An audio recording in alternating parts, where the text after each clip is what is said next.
Right now, I'm at the Lake Crossings Apartments in Cobb County. Last night, there was an unbelievable fire that affected about 60 families.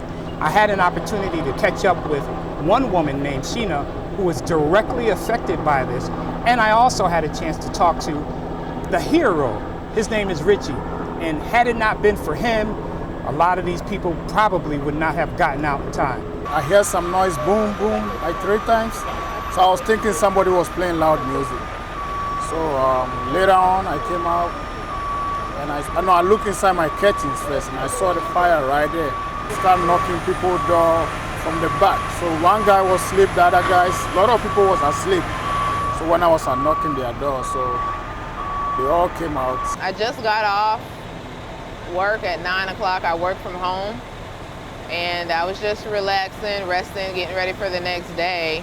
About 10:30, like an hour and a half later, I heard 2 loud bangs, and I figured it may have been someone dropping some furniture, something that they were carrying heavy, maybe, along the breezeway.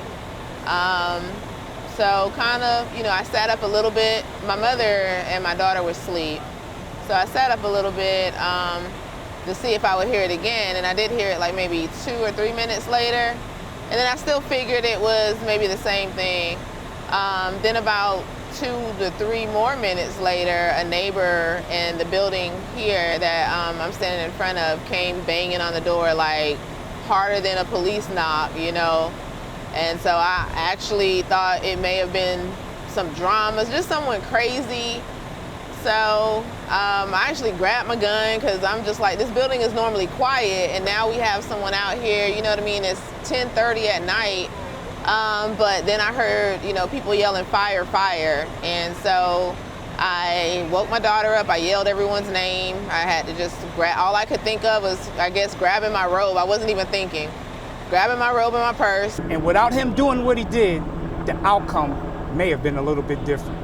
If our neighbor didn't come from across the street, I don't think we would have, I think we would have made it out, but I think it would have been kind of close to too late and really difficult to get down the stairs because that's how close the fire was. That fire was so bad. It's a huge fire.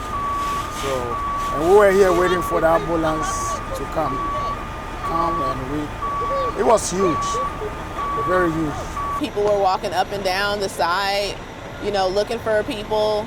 And so it was a little panicky, but it calmed down a bit. Most of us in this building were grouped together right across the street, so it was kind of easy to find us when you did. But people were coming all the way from the back of the apartment complex and all the way to the front because they heard of it. And so, like I said, my daughter had some friends and parents come check on the both of us and offer their home to us for the evening, for the night. Now, the firefighters and the police didn't seem empathetic at all, honestly. When we came out the house, it took them 20, 30 minutes to get here. I was like the second or third person to call 911, and they said they already had a call. And I asked them how long ago, and she was like about 10 or 15 minutes. And I'm like, the fire station's not that far.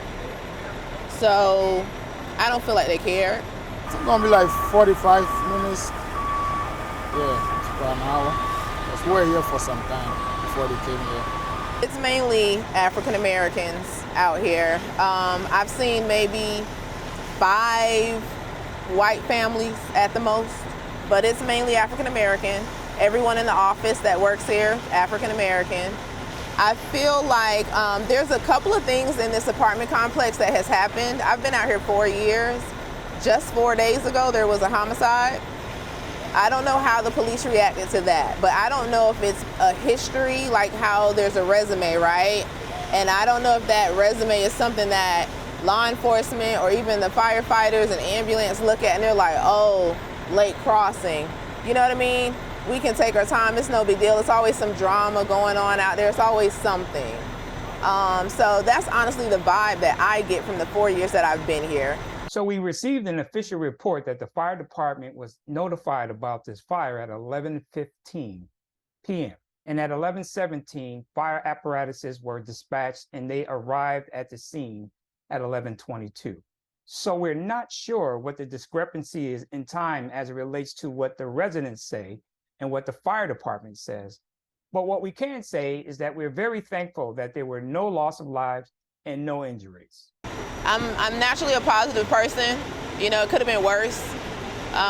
We're alive, so we have our life. They're material things, but it's not easy because this world is cruel and it's hard, and to get situated with how we were, it's not gonna be easy, I don't think. So I'm just a little nervous and scared. I don't know what to expect.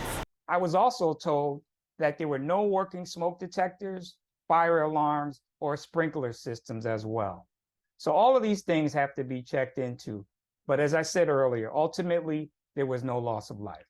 If you're interested in helping Sheena because she's lost everything in this fire, visit her GoFundMe page where you can offer assistance.